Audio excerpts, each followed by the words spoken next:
They say heavy is the head that wears the crown, so let's talk about it. Welcome to Under the Crown Podcast. This is Chris. This is Carlton. Yo, if anybody know me and Carlton, whether if it's this podcast or just, you know, just knowing us personally, we love to laugh. Hell yeah. And people know that we got old souls.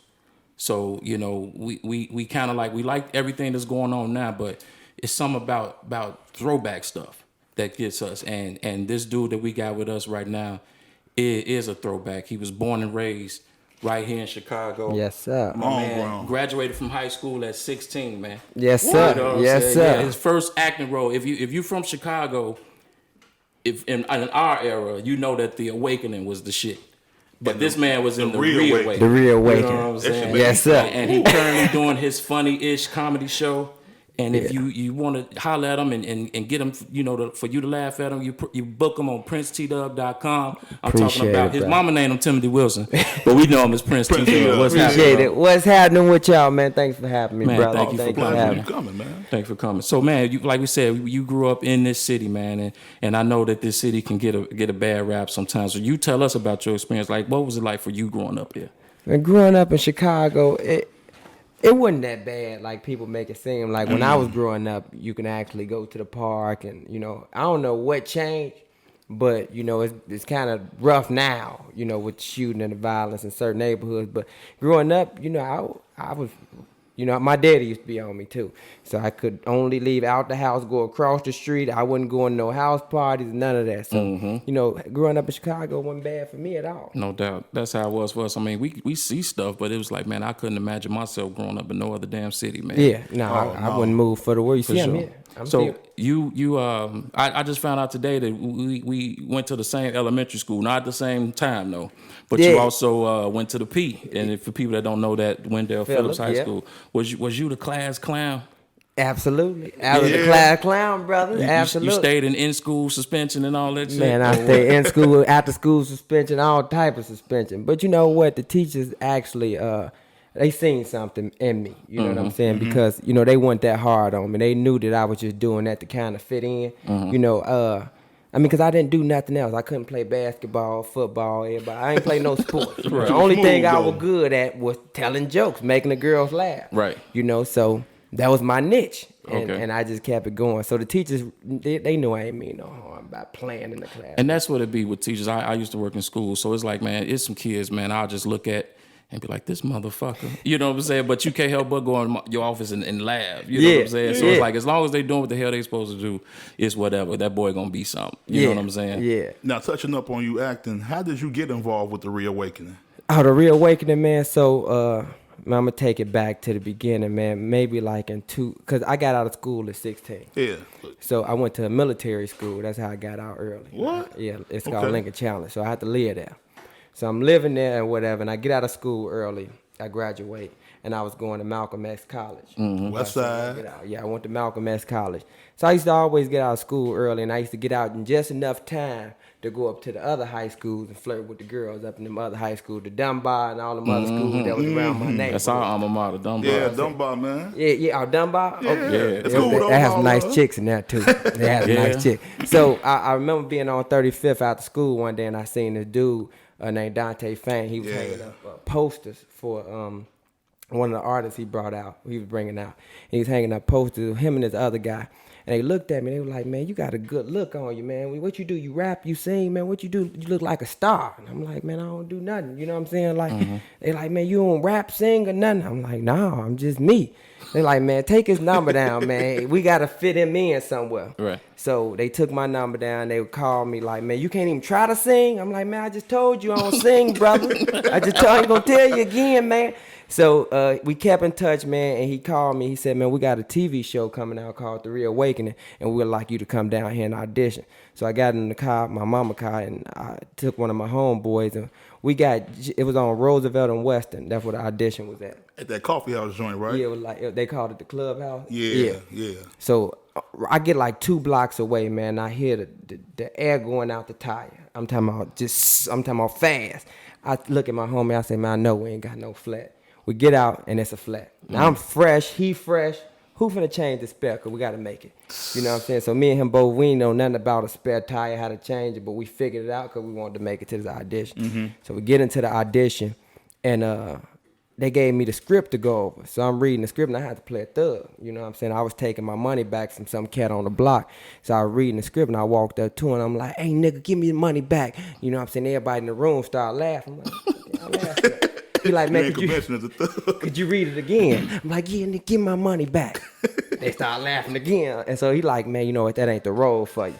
And it kind of crushed me, you know what I'm saying? Because I'm like, dude, you know what I'm saying? Like, I'm reading what you gave me. Right. And he like, nah, we got something else for you. So he ended up giving me a better role than that, playing the main character. And that's why I got the name Chris from. So I was the comedian of the show because they all said that I was funny. So after doing the first 2 episodes, because we didn't know what the show was going to do. Okay. You know, because I wasn't familiar at the time with The Awakening. Right. Man, You know, that's my classic, mama knew man. about it. And Saturday night. Yeah, I didn't know about Yeah, it. that's I think niggas didn't get killed in Chicago from 11 to 12 Right, on watching Saturday nights. The Awakening. And I loved me some Marquita. Man. You know what I'm saying? And I did my Yeah. research on her. She was cute too. Yeah. She was nice. What I was her trying to case catch was. up with her because once she heard of the real awakening, she was in tune with it. Right. And I was like, man, she is nice. So yeah, she is. But once I did like the second episode, that's when I realized I was like, oh, this is real. It's people actually watching this because I went to my little cousin had a party at this place called Go Bananas. Yeah. And I remember going there and all the little kids would run up and scream they want a picture with me. I'm like, it's just me. You know what I'm saying? But I really, they like, I watch you on The Real Awakening. And I was like, okay, this is it right here. So I just never stopped. Okay. I never stopped. Now, speaking of that, I do recall you had a spinoff, didn't you? Yeah, I had a spinoff because I got into it with because I was really, by me doing comedy, you know, I was really the only one on the show that was really making money because it was like I can actually go out and do something. You know what I'm saying? So I was actually going out doing comedy shows. So my first comedy show, I did 2 comedy shows in one night and sold them both out. That was my first time ever doing comedy. And it was just me on the ticket, you know, and I did that. And after the show, now I was happy for this comedy show. I'm talking about I had got set up and everything. I actually had my family ride there in the limo. You know what I'm saying? Because this had I knew I was gonna make me some money. You know what I'm saying? Yes, so I did the first show, and when I did the first show, this is my first time telling this story too. And I did the first show, and he had an assistant at the time, so she was collecting the money at the door. So after the first show, I was preparing for the second show, and she wanted to motivate me. So she came back and she showed me this bag of money. And she's like, look, you know, we made some money. I like, okay. So I counted that in my head. So at the second show, I did the second show, and at the end, I'm just like, all right, you know, let's break down this money. And he like, oh, man, you know, we only made this. Come on. And now. I'm like, dude, like, I just seen the money. I seen it. You know what I'm saying? Like, the money you trying to offer me don't even pay for the limo ride. Right. You know what I'm saying? So we got into a real bad argument, and he was kind of like killing me off the show without, you know what I'm saying? Like, I thought we was cool, you know what I'm saying? But he just started to, you know, shorten up my roles and stuff in the show. And I ran into this other guy in the midst of that, and, you know, and it was the crazy part about this story because, like, I didn't know what I was gonna do. I'm like, man, he killed me off the show. What I'm finna do now? You know what I'm saying? And it was this dude that used to make all my flyers, and he was a real cool dude. And he called me one night. He's like, man, somebody over here asking me to make them a flyer for a comedy show. So, you know, I told him about you, and he wanted to meet with you. So the dude came down there. He met me in front of my mom's house. And he pulled up in his, I never forget, he pulled up in his raggedy minivan. I'm talking about the minivan was just so, but he was talking to me on the phone like, man, I got you, man. You just follow my lead. You know what I'm saying? So I'm just thinking he finna pull up in a Lamborghini or something, the way he was talking on the phone and the way my homie was telling him. But I get in the car with him and I'm just talking to him, and when I got to talking to the brother, he was telling me the stuff that he did and, you know, all this and how he was into real estate and all that. And he was just driving that car to be low key. This brother had some cars, and he was like, bro, whatever you need to do, whatever you want to do. He like, I watched the show, man. I support you. Whatever you want to do, man. If you want to start your own show, I'll put all the money behind you. Whatever you want to do. And I'm just like, is he just talking? Man, that next day, he brought me a brand new $3,000 Apple computer and told me, you figure out how to edit on this. And then he came back with a brand new Canon camera and said, you shoot around the house with this until you figure out how to edit. So I stayed up all night learning how to edit. I'm like, man, I'm going to do my own show then. Right. And that's when I did my own show. See, I like that. People always get perception with reality. And you didn't let that draw you in like, oh, man, dude, woofing. You actually sat down. You had an open mind. Yeah. You know what I mean? Yeah, definitely. and you have humility. And like I see how you going, and you slow, but you building, and you ain't let nothing stop you. Yes, so sir. I commend you with that, Appreciate it, brother. Straight Appreciate up, it. man. So you said you were doing comedy, you were doing shows while you were doing the reawakening. So when did you actually start doing that? Like, what was your first gig? The stand up. Yeah. That was it. The show that me and him had did together, and the money wasn't right.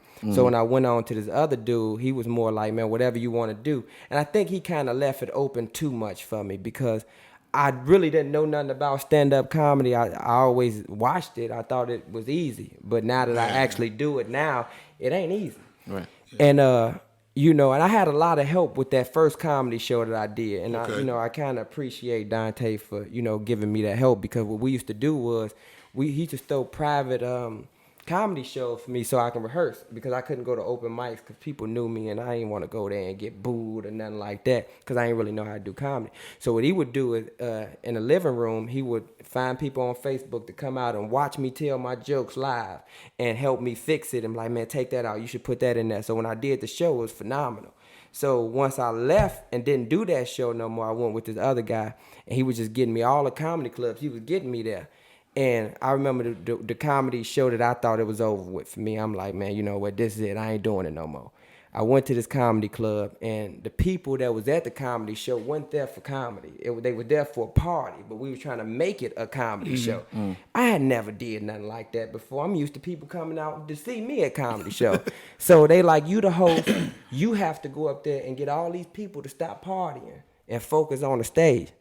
I didn't know how I was going to do that. So I went up there and I just started just talking. And the one table, they had bottles and everything. They wouldn't listen. It was an older table too.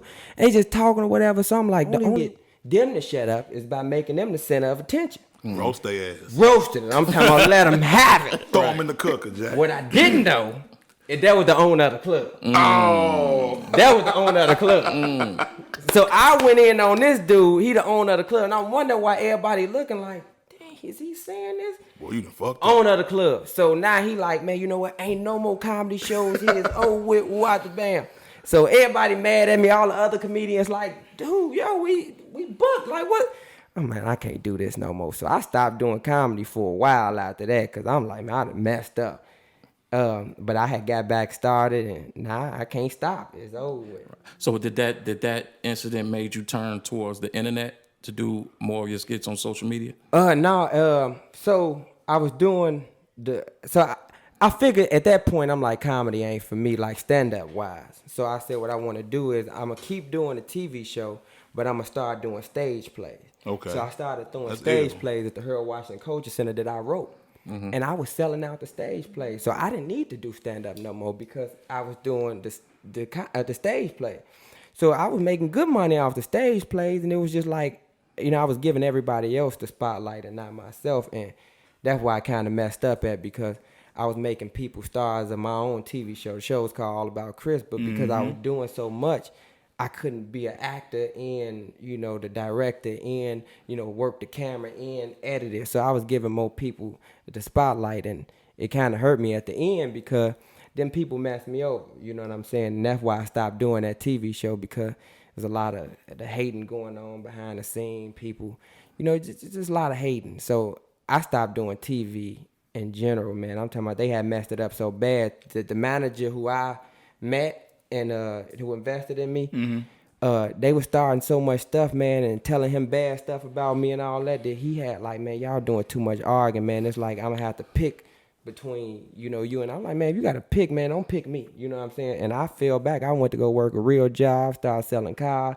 I made more money than I had ever seen doing TV in general. Right. So I was done with it. Like, and I was cool with that. You know what I'm saying? My life was going back to normal. I wasn't worried about going to mall. People recognized, like they would still recognize me, but it wasn't like, it was at first. And I was cool with that. Now, one of my homeboys told me they got a challenge came out called the For the Pussy Challenge. And they like, man, you need to do one of these. I'm like, man, okay, whatever. I saw that one. Yeah, I'm like, that one. I'm like, man, all right, whatever. So I really brushed him off. Then a female that I was talking to, like, man, you need to do that challenge. Yo, like, so I'm like, okay, whatever. I do the challenge, and like within a day, it got over like 2 million views. And I'm like, oh man, this went up. And see, we spoke about something on one episode called Unwrapping Your Gift. You have it. You know what I'm saying? Appreciate it. And you pushing. You ain't let nothing deter you from it. It came back around Came full back circle. around, and You did? that's So- how I knew if it's meant for you, it's meant for you. Right, and the, you know, even though the people behind the scenes, they can be janky, but the people showing you that love, you know what I'm saying? Exactly. So, but now, so that internet, we see that it's a powerful tool, right? But we know, and I hear like I said, me and Carlton, we throw back. So we love the old comedian, you know, the people that's been in the game for 20, 30 years. I heard a quote this morning where somebody said that internet comedians are the mumble rappers of comedy. And I'm like, damn. Is that true? No, man. You know what? I would say some of the internet comics, you know, because they do skits, and it ain't easy to grow a following, but it's kind of easy. You know what I'm saying? Because they'll just do skits and, you know, grow a following from doing it, and they never did stand up at all. So they'll go on this stage and like they just go up there and just talk and get booed. So what happened is it made all the social media comics look bad, because these clubs will give them the venue based off their following, and they'll go up there and bomb. So, you know, don't know traditional comedian want to do shows with the internet comedian. But when I meet someone, when I do shows with them, they like, no, you different, Joe. Like, no, you got it. You know, I do shows with him. So Because you've been seasoned on that stage already. Yeah. You know Now- what I mean? He loves comedy, and we had something we talked about comedians. Who would be in your top 5, past or present, that you prefer? Like, who you like? You know what I mean? Who inspires Chris? Or my bad, T-Dub. Pardon me. Okay, My bad, T-Dub. My bad, church. My bad. Nah, it's all good. Definitely one of my all time gotta be Bernie Mac. I can see that. Oh, all-time. hell I can see yeah. that. You know what I'm saying? Then after that, it would be like the all the kings of comedy, really. Okay. Them, Dave Chappelle, especially after watching his new special. Man. He now at the top of the list. Kevin Hart, I like Kevin Hart. He kind of like he is the hottest right now, but you know, some of his stuff kind of like, you know, overrated. You know, I like him, don't get me wrong, but the top five. He played it safe.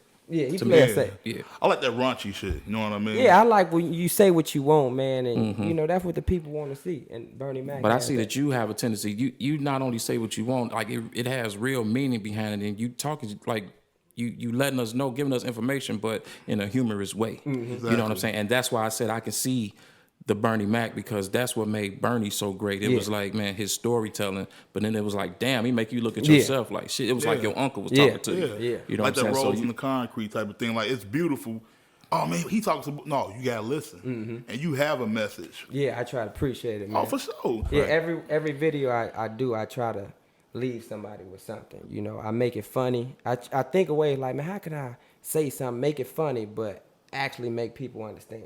Yeah. You know, because I did one video that went viral, and it was pretty much what is considered snitching. You know what I'm saying? And that was the title of it. What is considered snitching? I was like, because if it involves me going to jail, I'ma tell.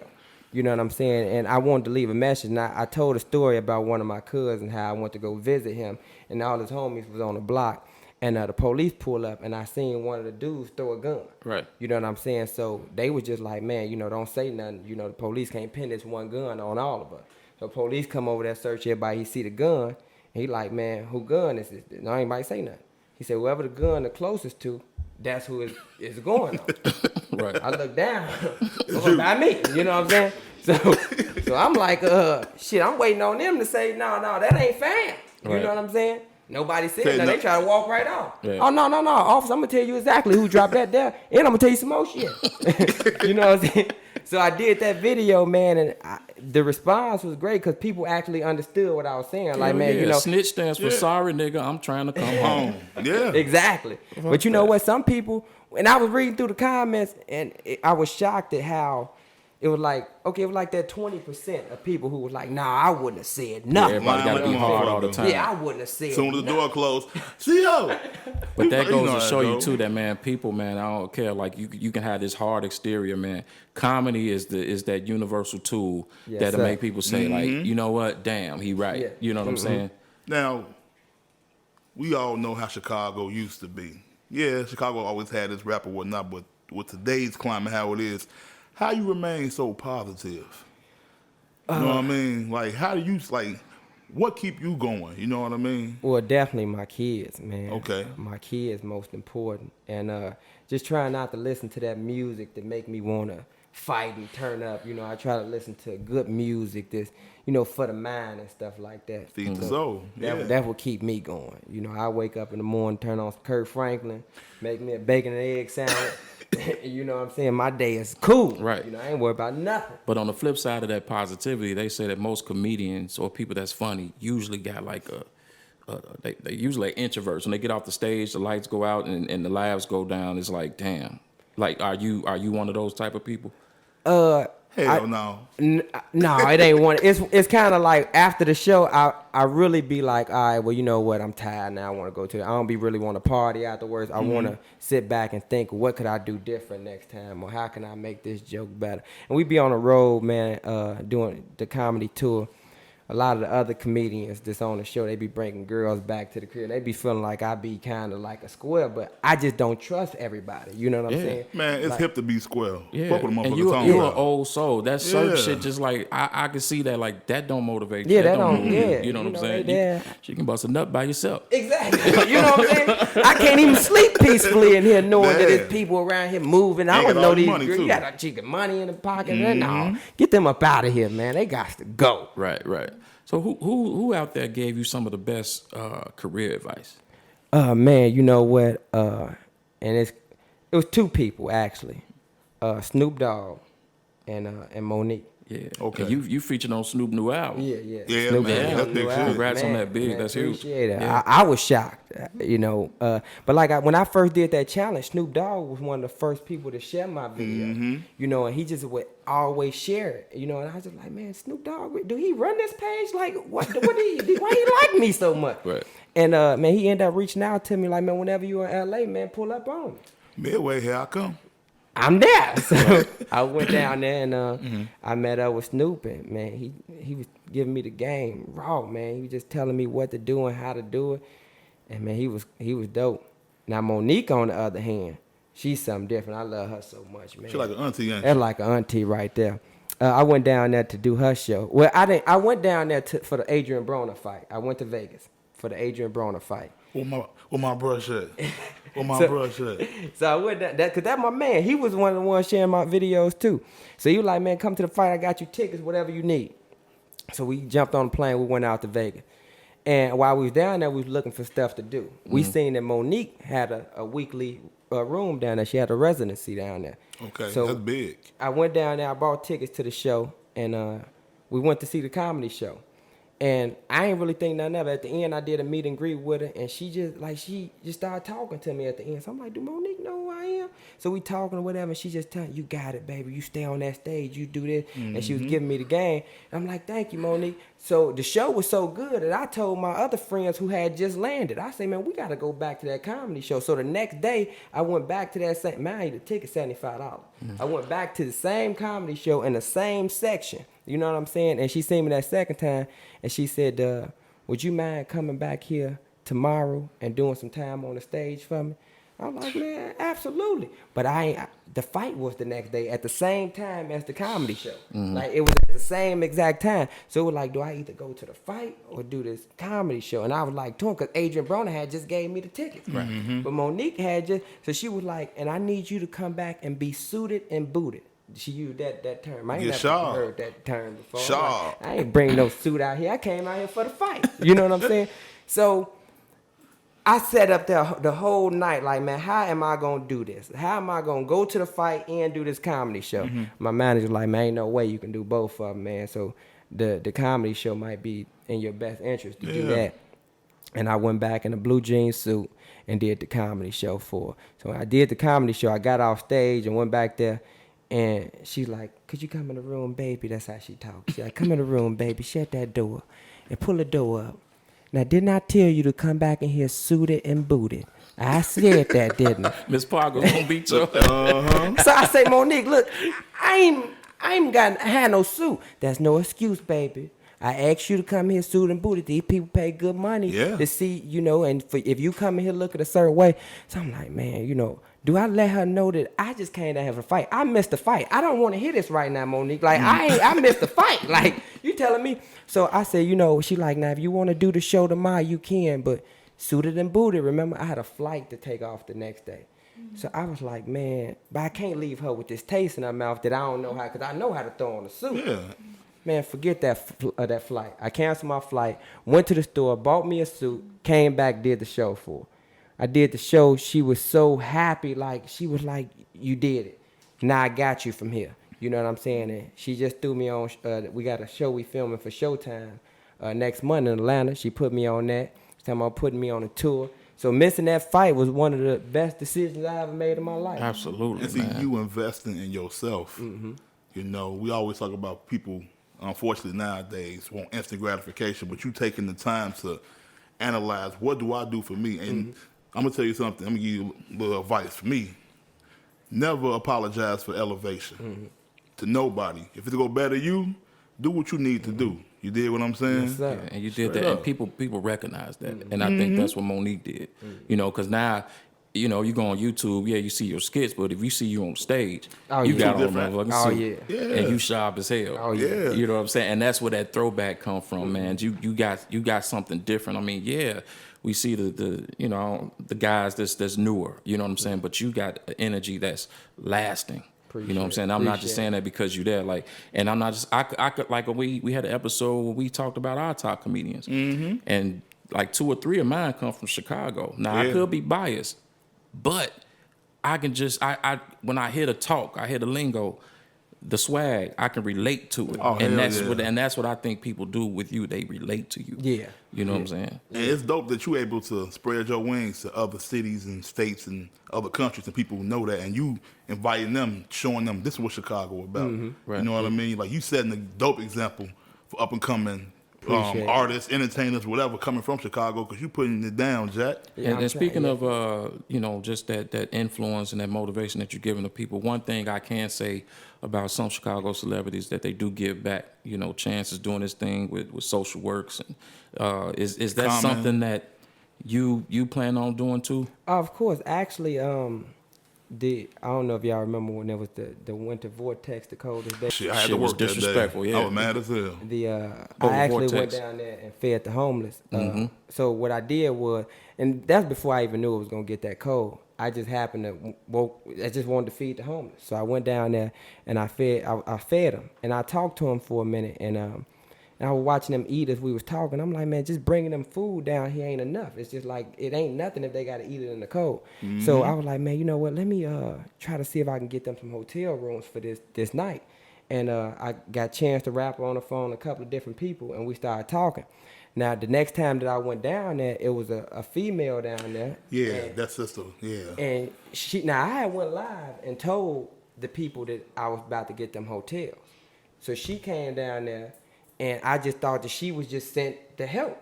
So it was one of those where I was like, all right, let's do this as a team. So when she bought them hotel rooms, I went up there with them. I helped feed. We took food to all their doors and stuff like that. And I just did it out of love. And then when the news came, it flipped somehow. It was just like, so I'm like, yo, you ain't gonna tell them that, but I just went on here and let her do her thing. But see, that speaks volumes about your character. Like, they took care Long of as it. they eat. Yeah, As that was the want. biggest thing. You know what I mean? But just seeing her on, them different talk shows, getting them big checks, I'm like, oh damn. Come in. Fuck you, man. But I ain't gonna say nothing. It's cool. But shit, we in Chicago. It's gonna get cold again. Yeah, it's gonna get cold again. But I did it out of love. And that's what I told her. Like, if you want to do that and do it. But she even said let her tell it. When the news came, she told them to go away. And, that's how we were supposed to do it, because this wasn't for the news. This was something we did. Okay. But somehow, when I looked at the news, she's all over. These were the rooms at the Amber Inn? At the Amber Inn. 39th, baby. Yeah, at the Amber Inn, and then she had bought the rooms, and then I had got a call one night like, yo, they ain't paying for no other night, and we still owe them $1,600. No problem. They had the $1,600 within an hour. You know what I'm saying? But, you know, I wasn't looking for no credit. I'm gonna just keep doing what I do and help any way I can. See, because you know what I hate? People. Yeah, so we on. We on Lower Wacker, so we got 30 burgers. No, if it's genuine, it's genuine. You doing that, you know what I mean? You ain't doing it for attention and clout, you know what I mean? So I commend you for, you know what? I ain't worried about it because God saw you do that. Yeah, you did what I'm saying? So Carlton just mentioned the word clout.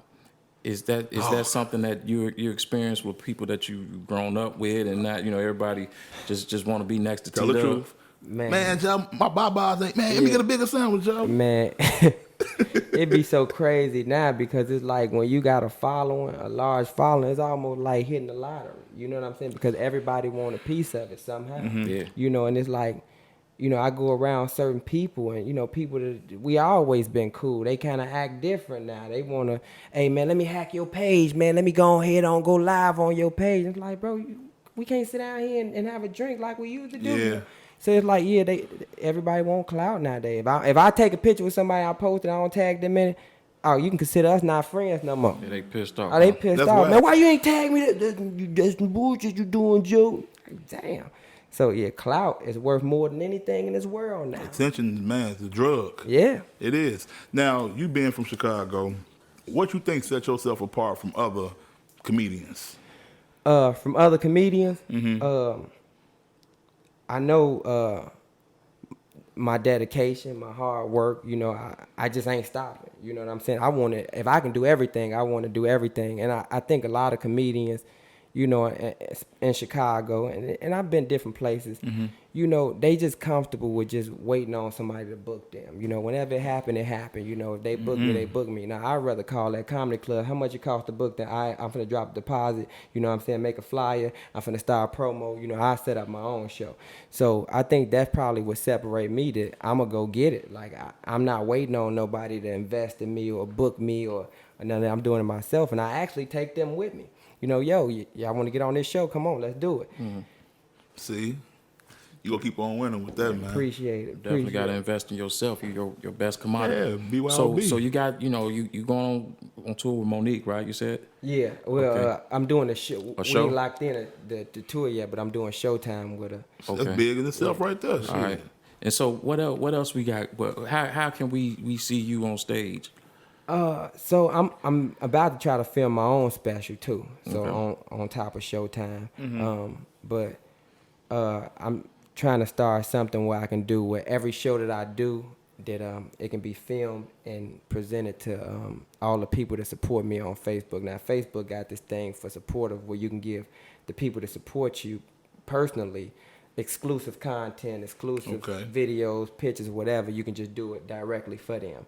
You know, it is a monthly subscription, but you know, if they rock with you, they gonna pay it. And so I'm gonna put all my shows out there. Every show I do, I'm gonna give it to them first. Right.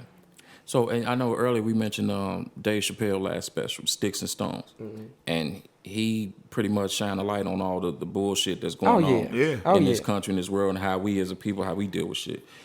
And we are in a very sensitive climate. Like, if you look at Eddie Murphy Raw, he was saying he couldn't get away with that shit today. No. Like, they even trying to like stop, you know, it's some, you know, about his Netflix special that's coming out. Like, so I'm wondering, like, with you, do you feel that pressure to kind of like censor yourself when it comes to certain things? Absolutely. I mean, if you don't, you ain't got no choice. I mean, like, I thought that I could say what I want. You know what I'm saying? But I apparently can't, because when I first started off saying what I wanted to say, Facebook would block me for 30 days. You know what I'm saying? Just Facebook jail. You know, they'll block me. And I'm like, you know, every video that I was doing, you know, if I say the wrong thing, you know what I'm saying, they'll block me for it. You know, and I'm talking about the wrong thing, like speaking about the H&M thing when they had put the little boy in the monkey shirt. And I did a video about that, and they blocked me. And I'm like, how you gonna block me for this? But when I was talking about this, you ain't blocked me for it.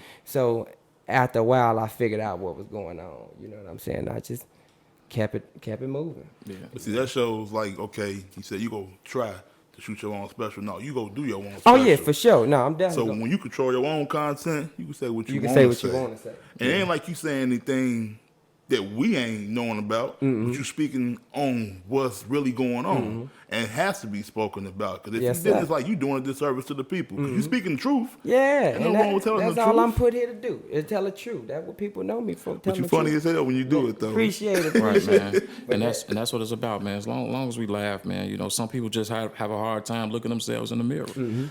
But that's real. That's on you. But Dave Chappelle called him out, though, man. He called a lot of people out, man, and every comedian in the game saluted Dave for that because he pretty much stood up there and took the bullets. Yeah, he took like the bullets. okay, they might try to do something to me, whatever. Now it's y'all turn. Yeah. So I think he left comedy in good hands, and as we can see right here, is in good hands. Oh bro. yes, Hell sir. yeah. Yes, sir. Yeah, No doubt. Appreciate it. Yo, like I said, man, salute on everything you doing, on your future endeavors, man. Like I said, man, keep busting their ass, man. Talk your shit. And don't Appreciate stop it, man. being you. Prince-T-Dub. Yes, Right, sir. so last question. When this all said and done, man, I ask when we have a guest, like, what do you want your legacy to be? Oh, yeah. My legacy, man. My legacy. That's a good question right there. I want to leave a mark in Chicago somehow. You know where, if I bring something here like a comedy club or a studio that people can film in or whatever I bring, I want to bring something here. I was listening to Tyler Perry and how he came up with his studio and why he did it and stuff like that, and that motivated me because he was saying that the studio that he had used to be an old army base or something like that, and black people wasn't even allowed on it. You know what I'm saying? And now a black man own it. You know what I'm saying? So I just want to do something like that. Because there is no, like everybody talk about they gotta leave Chicago to get on. Like we gotta leave. We're gonna go here. We're gonna go to Atlanta. We're gonna go to LA. So I want to make it where them people don't have to go there. Yeah. You can do it right here. And I'm glad you spoke on that because we so quick to say, I got to get out of here. No, they want you to leave. Yeah. You know what I mean? Like, I watched one segment, and I know we're finna get out of here. I watched one segment, they spoke about the worst cities in the United States. And then, like, the next segment, 20 minutes later, they showing Chicago as one of the most desirable cities to live in. So it's like, all right, is it the okie doke? Yeah. What are y'all trying to say? You know what I mean? So, no fall for the okie doke. Right, no doubt. So, man, how can the people find you, man? They can find me everywhere, Prince-T-Dub. On Instagram, Facebook, Pornhub, wherever you searching for. Wherever you searching for comedy at. For sure. I thought you was Funny like, Balls. That's his page. Funny Balls 39. Make sure y'all follow me. Straight up. Oh, no doubt, man. So look, man, we're gonna leave it at that. But man, I just want to say thank you for coming and sharing your story with us. You know what I'm saying? I feel like, man, I'm a big fan. You know what I'm saying? Then I tell my kid, hey, I'm gonna have T-Dub. We went to Mayo. I'm like, get the fuck out of here. That's what my daughter, she told me, I remember from high school. But so that was dope, man. But I just want to say, man, I just think, like I said, I love comedy. Bernie Macs, the Lil Rels, the D-Rays, Deion Coles. Yes, I mean, you can say Richard Pryor is from Peoria. You know what I'm saying? Like we got some greatness here. We got some great comedians here, Damon Williams and those you cats. Know them all. Yeah, but man, I know them all. I'm very in tune. Leon Rogers, B. Cole. Them all my man right there. And now we got Prince-T-Dub, yes, man. Sir. Yes, sir. You dig? Yes, sir. Under the Crown Podcast, y'all. Peace. Peace.